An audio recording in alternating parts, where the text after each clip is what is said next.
We often talk about transparency and accountability when it comes to law enforcement and when deaths tragically occur. Yet the federal government doesn't know how many Americans die in custody each year. Our Julie Sarazari introduces us to Coloradans trying to learn not just how many, but who.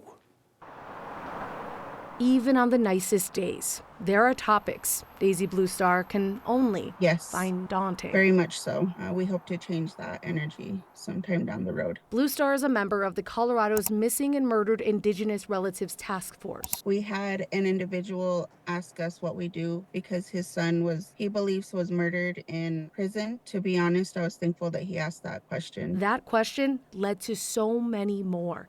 Bluestar says the group reached out to the Office of the Liaison for Missing and Murdered Indigenous Relatives and the Colorado Division of Criminal Justice for data regarding Indigenous in custody deaths. To be honest, we're not getting any answers. According to the Colorado Division of Criminal Justice website, by law, in custody death data is required to be submitted. There's even a form that includes a person's race or ethnicity.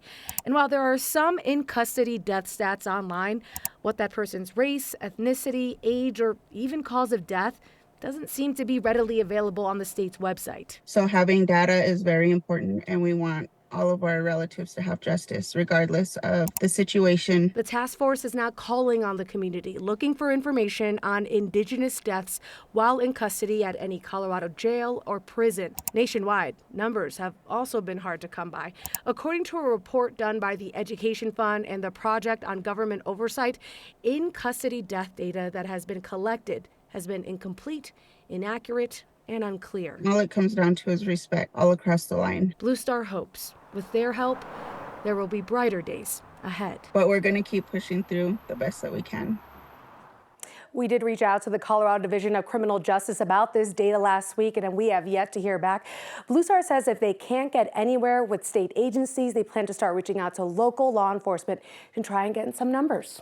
I imagine some families very forthcoming, very comfortable talking about this, and for other families, it's really difficult. It's incredibly triggering, right? I mean, Missing and Murdered Indigenous, it's a title we've heard quite a bit over the last few years, but it's something they've been going through for a very, very long time. And so it brings up some fear, it brings up some anger, and eventually some cooperation. And Daisy says we just really need to trust the process. All right, Jaleesa, thank you very much.